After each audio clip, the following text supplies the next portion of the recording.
Les contes et légendes contiennent la sagesse de l'Afrique. Ils sont le voile qui recouvre les secrets de la tradition. Tous les aspects moraux, physiques, séculaires peuvent y être évoqués. Le griot, le conteur, est souvent dépositaire d'un message qu'il faut écouter et comprendre. Mesdames, Messieurs, bonjour. Très heureux de vous retrouver sur Panafricaniste TV. La chaîne de télévision panafricaniste, c'est votre chaîne de télévision. Vous savez d'ailleurs comment nous retrouver. Eh bien, c'est par des voies, on va le dire comme ça, des plateformes numériques. Facebook, YouTube, Instagram, TikTok. Et tout de suite, likez nos pages et vous aurez des notifications lorsque nous allons diffuser. Bienvenue à toutes et à tous à cette autre édition de Parole aux panafricanistes. Et comme à notre habitude, interrogation. Assassinat de Ruben Oumiobe, où en est le chantier mémoriel annoncé par Macron? C'est notre grande interrogation. Assassinat de Ruben Oumiobe, où en est le chantier mémoriel annoncé par Macron? Il y a 64 ans, jour pour jour, mourait Ruben Oumiobe, figure de la lutte pour l'indépendance, tué par l'armée française le 13 septembre 1958.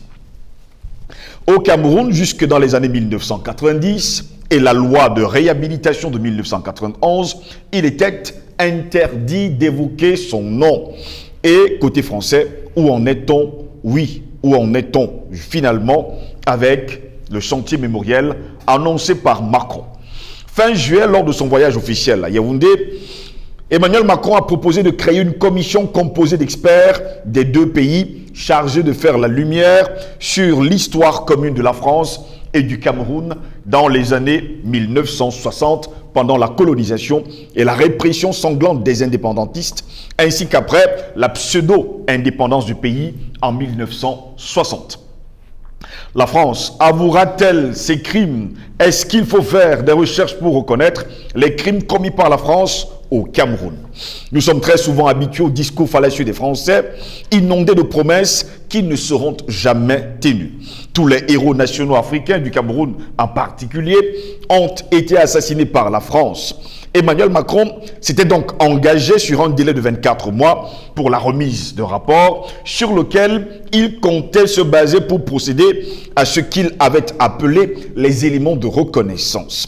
Depuis plusieurs décennies, eh bien, la France n'a pas reconnu un seul crime sur le continent en utilisant très souvent les termes responsable mais pas coupable. Cette fois-ci encore, est-ce que la France dira qu'elle était responsable mais pas coupable dans l'assassinat des héros nationaux camerounais et africains, et sans oublier de Ruben Oumiobe?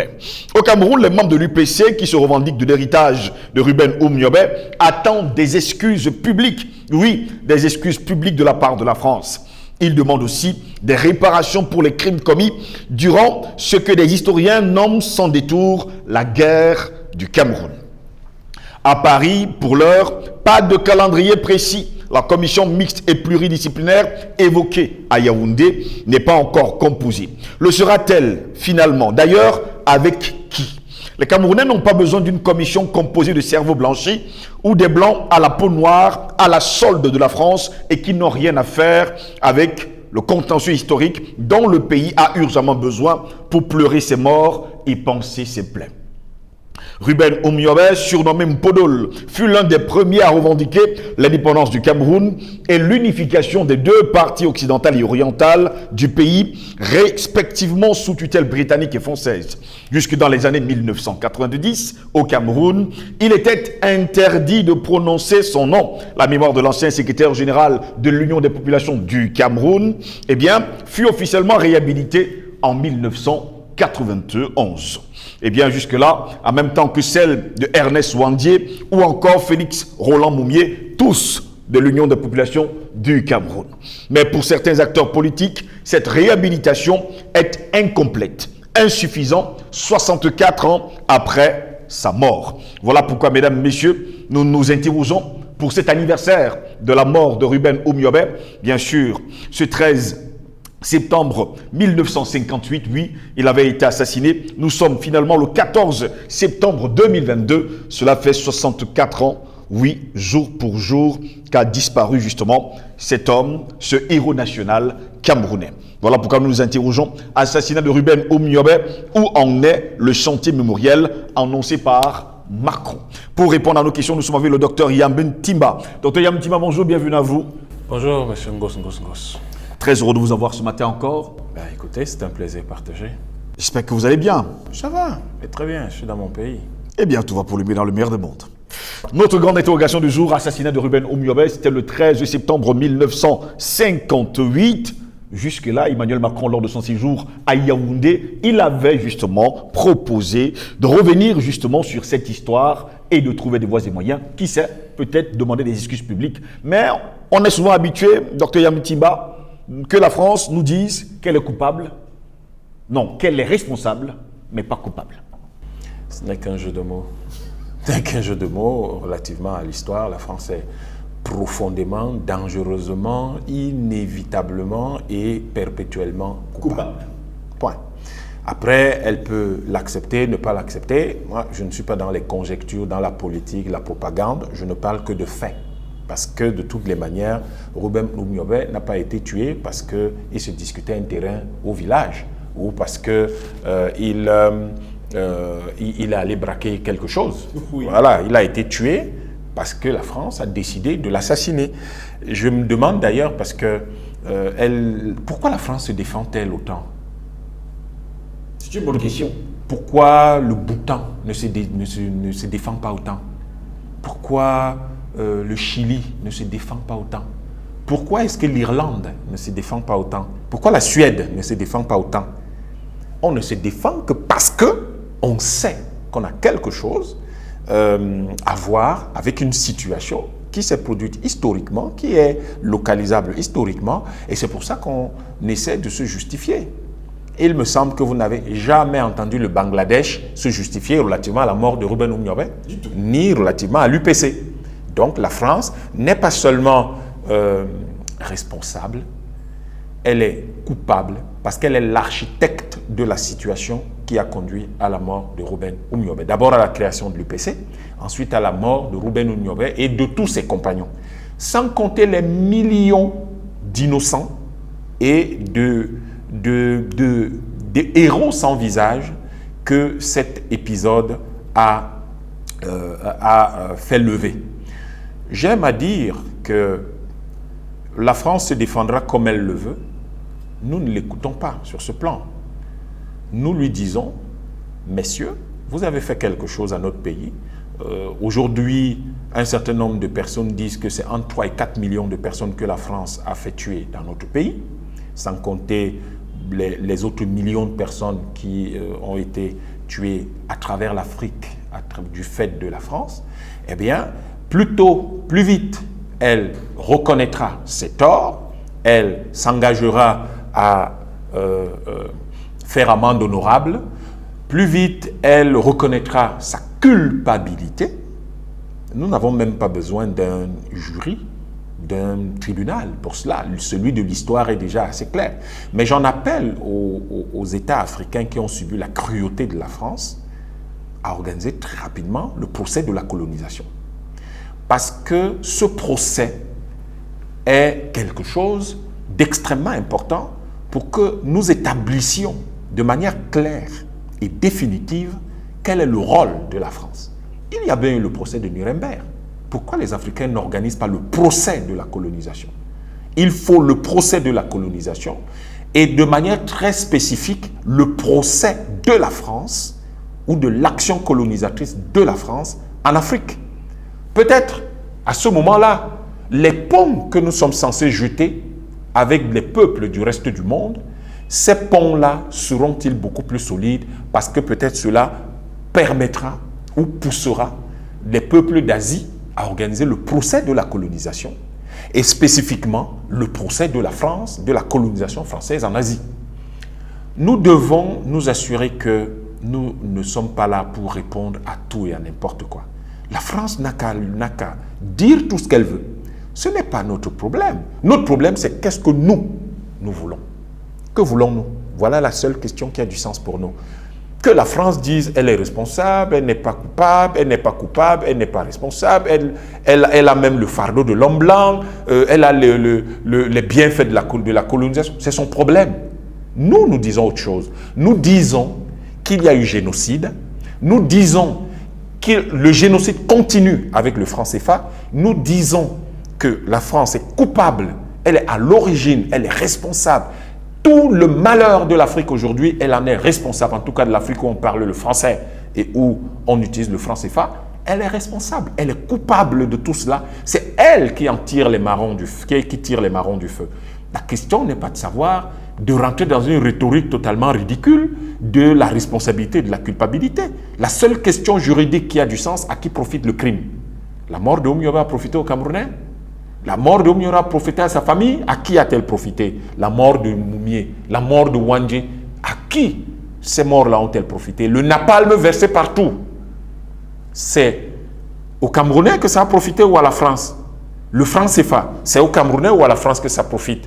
Donc tout le débat ridicule de la France autour de la question coloniale et particulièrement du contentieux historique camerounais est un discours que nous laissons la France tenir si ce discours-là, ce gargarisme verbal et propagandiste ne lui plaît, c'est son problème. Nous sommes sur les faits et nous sommes sur ce que nous voulons. C'est pour ça que je dis, il faut qu'on s'entende très bien. La date du 13 septembre n'est pas pour nous une espèce de date de victimisation. Ce n'est pas notre attitude naturelle, ce n'est pas notre attitude culturelle. Nous ne sommes pas là pour jouer les victimes. Cette date-là, c'est une date pour réaffirmer notre engagement à poursuivre ce que Oumioba a commencé et à l'achever. Et à l'achever bien avant que la prochaine date, bien avant le centenaire de sa mort. Nous allons poursuivre. Mais la date butoir, la date la plus importante, c'est le centenaire de la création de l'UPC. En 2048, au plus tard, nous devons avoir liquidé, réglé, définitivement réglé tous les problèmes liés à la colonisation sur notre continent. Le procès de la colonisation commencera l'année prochaine et le procès de la France coloniale démarrera l'année prochaine. Tous les juristes, tous les historiens, tous les sociologues, tous les philosophes, tous les acteurs politiques sont conviés à rejoindre le mouvement des 10 000 élus panafricanistes et à nous fournir tous les éléments de preuve qui sont en leur possession. Nous leur disons que c'est pour l'histoire, nous leur disons que c'est pour la postérité, nous leur disons que c'est pour leur descendance et nous leur disons que c'est pour la justice universelle. Notre rôle n'est pas de faire disparaître la France comme elle essayé de nous faire disparaître. Notre rôle est d'écrire correctement la place de la France dans l'histoire de l'humanité. Pour que dans 1000 ans, dans 10 000 ans, quand nos descendants parleront de la France, qu'ils se souviennent que ce pays-là, pour nous, n'a que la couleur du génocide. Et cela se fera avec tout le Hemle. J'utilise ce mot parce qu'il vient du village de Oumiobe. Le Hemle qui va porter tout cela et qui est devenu un mot intégré par tous les Africains. Mais je rappelle ce que veut dire le Hemle. J'entends les gens dire ça veut dire la foi. Ça ne veut pas du tout dire la foi. Il n'y a pas de foi chez nous. Chez nous, on ne dit pas on croit, on dit qu'on sait. Le Hemle, c'est un mix, c'est un mélange d'objectifs clairs, précis, de concentration sur ces objectifs-là et de détermination infaillible pour atteindre ces objectifs. Voilà ce qu'on appelle le Hemle. Et c'est sur cette base-là que le procès de la colonisation va démarrer, que le procès de la France coloniale va démarrer et que nous inscrirons comme il se doit sa place dans l'histoire de notre peuple et dans l'histoire de l'humanité afin que justice soit faite. C'est tout. Terminons justement par ces derniers mots que vous avez soulignés. On se rappelle quand même que jusqu'en 1991, le nom de Oumiobe n'était pas prononcé au Cameroun. Oui, bien sûr. C'est parce que il était même d'ailleurs interdit. Bien sûr. Nous avons un régime néocolonial qui, d'ailleurs, beaucoup d'acteurs encore aujourd'hui en place, en vie, ont été complices des exactions, des crimes, du génocide qui a eu lieu au Cameroun. Mais je vais dire que le responsable, le coupable est bien connu. Après, si un certain nombre de personnes se sont retrouvées mêlées à ça, c'est bien parce que la France est venue ici. Si la France n'était jamais venue ici, il n'y aurait jamais eu de soldats camerounais dans l'armée française. Si la France n'était pas venue ici, il n'y aurait jamais eu d'administratifs camerounais dans l'armée française. Donc, il faut qu'on sache très bien qui est coupable. Le coupable principal, c'est la France. Il peut y avoir évidemment des sortes de complices ou je ne sais pas trop quoi, mais ces gens ne se seraient jamais retrouvés là-dedans s'il n'y avait pas eu la France. Après la réhabilitation, justement, en 1991... Je ne sais pas si c'était une réhabilitation. Bon, allez savoir. C'est ça le vrai On problème. ne voit pas de traces, justement, de Ruben Oumiobe au Cameroun. Que ce soit dans la capitale camerounaise ou bien dans la capitale économique. On entend parler d'ailleurs d'une rue que personne ne reconnaît précisément. Je pense que notre gouvernement actuel, le régime actuel est un régime néocolonial. Et ce régime-là n'a pas du tout réhabilité les héros, les fondateurs de l'État camerounais moderne. Ils ne l'ont pas du tout, ils ne les ont pas du tout réhabilités. Vous ne pouvez pas mettre les bourreaux et les victimes dans le même panier. Les élever au rang de héros. Ce n'est pas acceptable. Ce n'est pas acceptable. Ça n'a aucun sens. C'est une contradiction in limine litis et inter minis. C'est-à-dire qu'avant tout propos, c'est une contradiction. Dans les termes, c'est une contradiction. Vous ne pouvez pas mettre les bourreaux et les victimes dans le même sac. Ça veut dire que vous dites, ce que vous voulez exprimer, c'est le fait que les bourreaux peuvent continuer à piétiner les victimes. Mais il y a un moment où il faut rendre justice aux gens. Et vous ne pouvez pas prendre des gens qui ont décimé l'UPC, des gens qui étaient prêts à accepter que le Cameroun devienne un département français, puisque la demande était de rentrer dans l'Union française. Oui. On ne peut pas prendre ces gens et les mettre sur le même pied d'égalité que ceux qui se sont battus pour l'indépendance de ce pays, pour la liberté des gens de ce pays et pour la souveraineté de ce pays. Moi, je me souviens d'un épisode familial et qui a conduit à la mort de mon grand-père, Yambin Timba. Lors de la dernière réunion que l'UPC a tenue à Boumiébel en 1958, c'était en juin, je crois. Oui. Mais lorsque Wandje et Oumiobe rentraient, ils arrivent à Macondo. Et ils avaient à leur tous la soldatesque française qui les poursuivait. Quand les soldats poursuivent quelqu'un, comment peut-on dire qu'on n'est pas coupable? La soldatesque, c'est quoi? C'est des filles de joie. La soldatesque, c'est des gens qu'on met à votre trousse pour tuer. Donc celui qui ordonne de tuer et celui qui tue sont coupables. Mais celui qui est le coupable principal, c'est celui qui ordonne de tuer et qui arme ceux qui doivent tuer. Donc ces gens-là arrivent à Macondo et mon grand-père Yambin Timba se décide à les protéger. Oui. Et il envoie, il les cache et envoie la soldatesque sur une mauvaise piste pour protéger Wandje et Moumié. Oui. Et évidemment, quand ils se rendront compte de ce subterfuge en arrivant à Edea, ils reviendront le torturer à mort.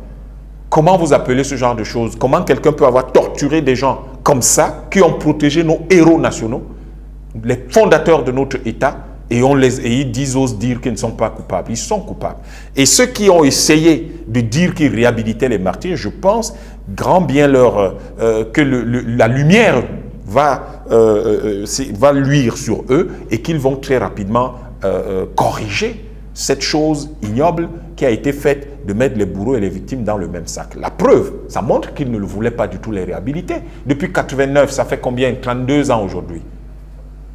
32? C'est un peu plus. Un peu plus. Ben voilà, donc ça fait aujourd'hui 33 ans. 33 ans. Qu'est-ce qui a été fait? Quand vous réhabilitez un homme comme Oumiobe, ce que vous faites, c'est que vous posez des actes à la hauteur de cet homme-là.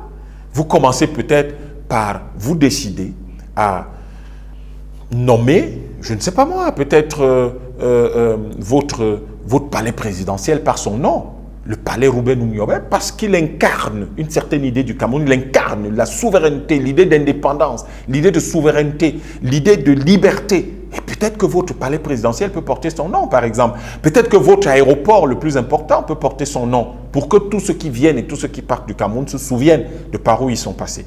Vous commencez par exemple par vous assurer que l'enseignant qu'a été Ernest Wandje, peut-être que le bâtiment, tous les bâtiments, vous construisez un grand complexe qui est actuellement, il y a le grand complexe ministériel qui est là à Yaoundé, peut-être qu'il devrait s'appeler le complexe Ernest Wandje et on logerait donc là-dedans tous les ministères en charge de l'éducation. Parce que c'était un instituteur, c'était un éducateur. Quand vous avez réhabilité un homme comme Moumié, mais qu'est-ce que vous faites? Mais vous prenez l'hôpital dans lequel il a travaillé, où il a sauvé des vies de Camerounais.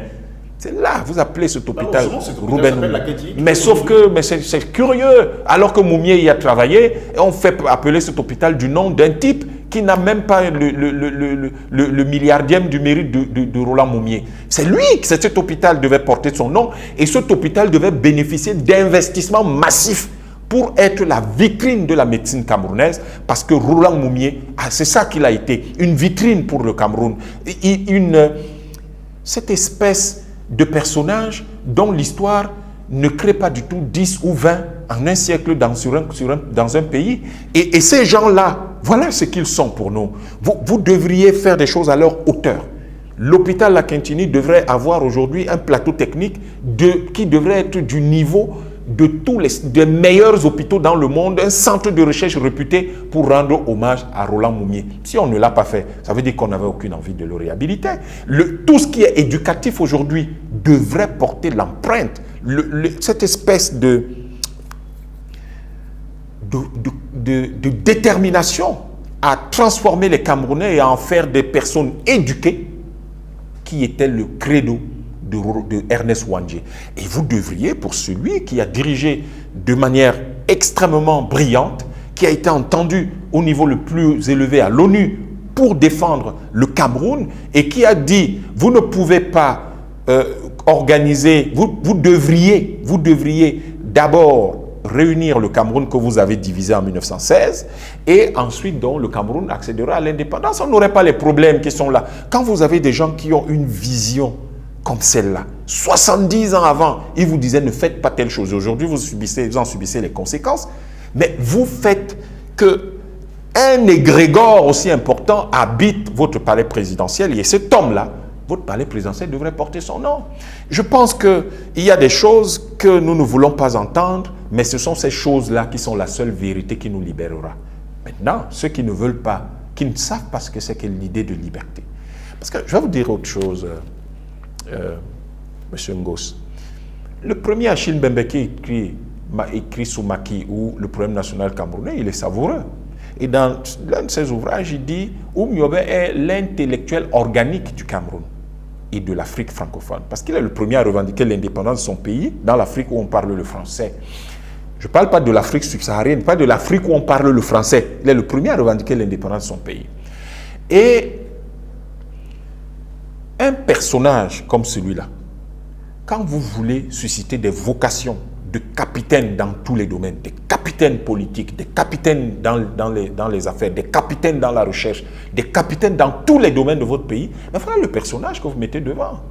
Et en tant que tel, vous vous assurez que quand les gens se tournent vers le pouvoir suprême de votre pays, ils se souviennent que c'est ça qu'ils voulaient. Et ceux qui sont les locataires du palais présidentiel doivent à chaque instant se souvenir ce pourquoi le palais existe. Pour vous, jusqu'à preuve de contraire, vous direz que c'est toujours la France qui est à la manœuvre pour que le nom de Oumiobe soit oublié, effacé carrément. Parce que je prends le cas, par exemple, cette année 2022, ce 13 septembre 2022, il y a d'ailleurs eu un paradoxe de tous les paradoxes. Christophe Guilou, l'ambassadeur de France au Cameroun, était justement de la partie avec Bapod Lipod, qui, d'une autre aile de l'UPC, célébrait ou alors commémorait, on va le dire comme ça, ce jour-là. Non, je pense que ces deux messieurs, et je vous parlais justement des espèces de... Alors, vous savez, il y a un Camerounais très intéressant que j'aime bien, il s'appelle Janvier Onana. Il a écrit un bon ouvrage, je ne fais que rappeler sur les plateaux de télévision que les gens lisent cet ouvrage. Il écrit un livre intéressant qui est intitulé « Le sacre des indigènes évolués ». Cela vient de quoi? À la fin du 19e siècle, vous avez un anthropologue qui a écrit un livre assez curieux qui s'appelle, qui porte sur l'évolution des espèces. Il s'appelle Henry Lewis Morgan. Et ce livre-là, il classe l'humanité en 3 catégories. Vous avez les sauvages. C'est pour ça que vous trouverez l'hymne national des Camerounais vont dire nous étions des sauvages, sortions de la barbarie. Vous avez les sauvages qui ne peuvent constituer que des bandes. Et puis vous avez des barbares qui peuvent constituer des hordes. Et au-dessus, vous avez des civilisés, c'est les blancs. Eux, ils peuvent constituer des États. Voilà pourquoi on a toujours refusé, et jusqu'aujourd'hui, on refuse qu'il y ait des États chez nous. Regardez les constitutions de tous les pays d'Afrique où on parle le français, utilise le franc CFA, on ne crée pas un État dans ces constitutions-là, on dit autre chose. D'ailleurs, la plupart de ces constitutions, et particulièrement dans le cas du Cameroun, nous refusent l'initiative historique et nous dénient la capacité politique. Les gens pourront trouver ça dans mon dernier livre que vous connaissez, et cette question, je l'aborde. Vous avez donc ces indigènes évolués qui vont, par exemple, vous trouverez cet esprit dans notre hymne national, la version première, nous sortions de la barbarie, blablabla, bla, bla, bla, mais c'était l'époque, l'ère de l'époque, c'est comme ça que les gens se considéraient, c'est ce qu'on leur avait dit qu'ils étaient des barbares. Et les Occidentaux avaient donc, les Européens avaient donc le droit de coloniser le reste du monde, de mettre certains peuples qui avaient été arrachés à l'Allemagne, qui les avait mis sous protectorat, et d'en devenir les tuteurs. Si quelqu'un est votre tuteur, ça veut dire que vous ne pouvez pas faire ce que lui fait. Oui. Et donc, vous avez des accords de tutelle qui sont passés, dans le cas du Cameroun, c'est 10 ans, 46-56, et ces gens-là, pour s'assurer de maintenir leur présence au Cameroun, ils vont faire un accord avec ceux qu'ils vont appeler les indigènes évolués, c'est-à-dire les barbares, ceux qui ne sont pas encore tout à fait civilisés, mais avec qui on peut parler. C'est tous ces gens qui sortaient de leurs écoles régionales, de ce qu'on appelle l'IEHOM, l'Institut des hautes études d'outre-mer, les administrateurs qui vont rentrer ici. Et ces indigènes évolués vont donc faire un deal avec eux. Nous restons au pouvoir, nous matons nos peuples et vous continuez à jouir des bienfaits de la colonisation. Or, les seuls bienfaits de la colonisation, ce sont nos matières premières. C'est nos matières premières et c'est nos marchés. C'est les seules choses. Donc, du coup, vous avez l'idée qu'un certain nombre de personnes qui se prennent peut-être pour des personnes intéressantes ou importantes sont ni plus ni moins que des indigènes évolués qui ont vendu leur propre pays et qui essayent encore aujourd'hui, ils sont très nombreux, et croyez-moi, ils sont beaucoup plus nombreux que vous ne l'imaginez, qui sont vendus à la France et permettent à la France de garder la même mise sur les pays africains et particulièrement sur le Cameroun. Un jour viendra où chacun de tout ce monde-là passera à son tour au procès de la colonisation. Et ce procès de la colonisation sera un procès qui va permettre de rappeler à tous qu'il est inacceptable de vendre son pays, qu'il est inacceptable de frayer avec l'ennemi, de frayer avec des agresseurs, de frayer avec des pilleurs, de frayer avec des types qui sont quand même coupables de génocide dans votre pays. Donc, je pense que la France n'est pas seulement à la manœuvre, elle fait encore au Cameroun exactement ce qu'elle faisait ici dans les années 1940. Depuis qu'on vous écoute, on sait pertinemment, et d'ailleurs tous les Camerounais sont unanimes là-dessus, la France est coupable. Pourquoi donc créer une commission pour restituer, on va le dire comme ça, cette histoire, comme Macron l'a promis? Pourquoi y croire même d'ailleurs? C'est un faux débat. Il faut pas je vous ai dit, la France peut dire tout ce qu'elle veut. Oui. Est-ce que le Bhoutan parle du Cameroun? Non, du tout. Est-ce que le Chili parle du Cameroun? Donc la France peut bavarder comme elle veut, c'est son problème. Ce qui importe pour nous, c'est ce que nous voulons. Et c'est ce que nous voulons qui me concerne, et c'est notre incapacité à faire ce qu'il faut pour nous qui m'agace. La France peut même ne pas créer sa commission, c'est son problème. Si elle veut créer une commission, elle commence par nous demander pardon. Et si elle nous demande pardon, elle voit très bien, pour le mal qu'elle a fait, elle voit très bien qu'une commission est ridicule. Ce n'est pas une commission qu'il faut créer. Est-ce qu'en créant justement cette commission, ce n'est pas déclarer qu'on est coupable? Non, créer la commission, c'est une diversion. C'est une diversion pour éviter de dire qu'on est coupable, et c'est pour s'assurer de contrôler l'histoire qui sera écrite. Parce qu'il faudra éviter que soient révélées les choses les plus atroces, celles que le procès sur la colonisation. Est-ce que c'est à la France aujourd'hui d'écrire justement l'histoire du Cameroun? Pas du tout. Et c'est pour ça que je vous disais que c'est ce que nous voulons qui n'est pas fait qui m'agace. C'est le fait de ne pas faire ce qu'il faut pour nous qui est agaçant. Nous ne sommes pas là. Là, je vous ai raconté un épisode de la lutte pour l'indépendance, mais qui est tout simplement la mémoire familiale. Est-ce que nous collectons la mémoire aujourd'hui? L'histoire, c'est basé sur les écrits, mais c'est basé aussi sur l'oralité, sur les souvenirs des gens, parce que les écrits ne sont que le souvenir que les gens couchent sur papier. Est-ce que ce pays qu'on appelle le Cameroun a pris la peine de collecter toutes ces sources orales? Non. Mais pourquoi, à votre avis, il ne le fait pas? Parce que tout le monde veut que les témoins oculaires décèdent, disparaissent, et comme ça, il n'y aura plus aucune trace. Personne ne pourra plus accuser. Personne ne pourra plus témoigner. Personne ne pourra plus dire ce qui s'est passé réellement. Parce que je vais vous dire une chose. Je n'ai même pas 1% de confiance dans les archives françaises. même pas 1% de confiance. Parce que s'ils disent qu'il y a eu un mort au Cameroun, je vais multiplier ça par 1 million. Donc, je n'ai aucune confiance dans leurs archives. Ce n'est pas ça qui est important. Ce qui est important, c'est ce que nous, les Camerounais, nous pensons de cette période. Et il fallait collecter le point de vue des Camerounais qui vivaient encore à l'époque. Mais quand vous êtes dirigé par des indigènes évolués, ils n'ont pas intérêt à collecter ce genre de choses. Mais nous avons encore un peu de chance. Nous avons les deuxième et les troisième générations qui ont encore les souvenirs qui peuvent être des souvenirs familiaux, des souvenirs de quartier, des souvenirs de village, il y a quand même des choses, par exemple les journaux de l'UPC de l'époque, des combattants de l'époque, même les polémiques de l'époque peuvent nous renseigner sur ce qui s'est passé.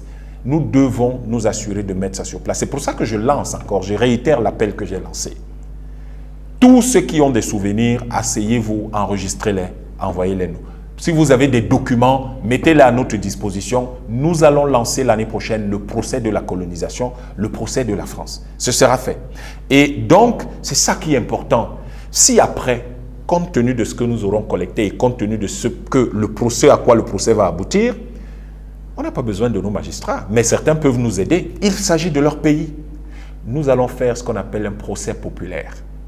Parlant justement de magistrats, on a l'impression que c'est silence radio du côté des juristes, des avocats et de tout cela qui s'occupe justement de la justice ou alors du droit. Les magistrats, je peux supposer qu'ils sont dans une administration et il est compréhensible qu'ils suivent les règles de cette administration. Les avocats, je ne comprends pas. Les juristes? Tous les autres juristes qui ne sont pas, je ne comprends pas. Les universitaires, je ne comprends pas leur attitude. Mais je vous dis encore, j'ai toujours en arrière-plan ce concept de Janvier Onana, les indigènes évolués. Et je peux comprendre qu'à un moment donné, ils sont tellement évolués en tant qu'indigènes qu'ils ne peuvent pas muter en civilisés. Et c'est ça que les Européens leur ont appris. Mais soyons confiants.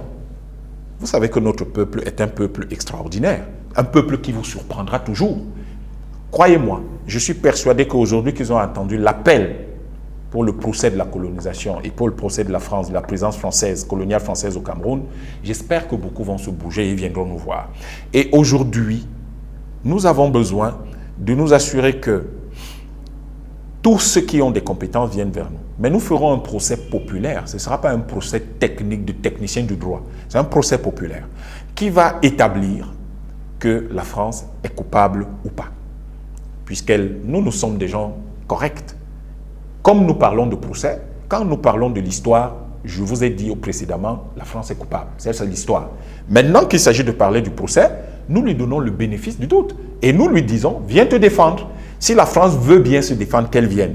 Les documents qui sont mis à la disposition de la commission, que la France les porte, les mette dans des avions cargo et vienne nous les donner ici. Qu'elle se défende. Nous leur donnons l'opportunité de venir se défendre. Et peut-être de nous demander pardon sur la base de sa reconnaissance, de sa culpabilité. Nous sommes ouverts à ça, nous ne pouvons pas être fermés à ça. Mais nous disons que ce procès aura lieu. Et nous disons qu'au terme de ce procès, si sa culpabilité est établie, il y aura forcément des sanctions. Et ces sanctions seront des sanctions populaires.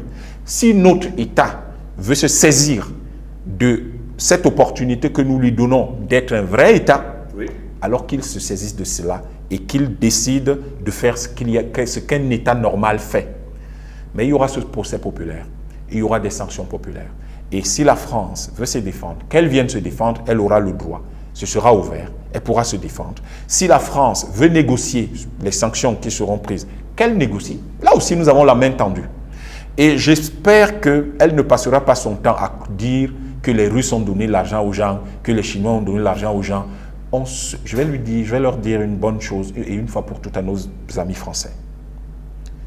Nous n'avons besoin ni des Russes, ni des Chinois pour ressentir au fond de nos tripes le besoin de liberté. Mais nous avons certainement besoin d'eux si la France continue à nous empêcher d'être libres. Et nous disons aux alliés de la France, de l'OTAN, il faut cesser de jouer à ce jeu inutile. Faisons les affaires. Le monde n'est pas un monde de bisounours.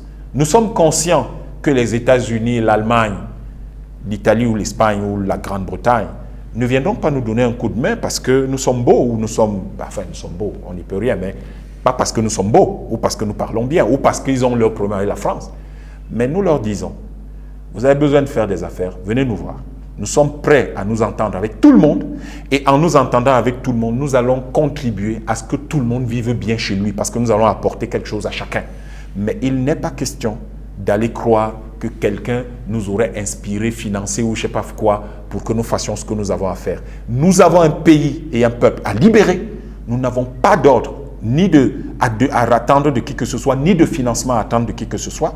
Nous avons simplement le hymne des objectifs clairs, la concentration sur ces objectifs et la détermination indéfectible de réaliser, d'atteindre ces objectifs, et ce sera fait. Nous allons atteindre ces objectifs contre vents et marées, mais croyez-moi, nous serons les vents et les marées, donc nous y arriverons. Merci à vous, Dr Yamtima, d'avoir été de notre ce matin. C'est moi qui vous remercie. Et puis, il faut également rappeler à vous, mesdames, messieurs, qui nous suivez d'ailleurs tous les jours, que l'UPC, l'Union des populations du Cameroun, a été créée le 10 avril 1948. C'était au restaurant Le Sierra. C'était ici en Dogbati, précisément dans la capitale économique du Cameroun. Notre plaisir de vous retrouver très prochainement, mesdames, messieurs. Restez sur Panafricanist TV. L'information est en continu sur notre chaîne. Bonne journée à toutes et à tous.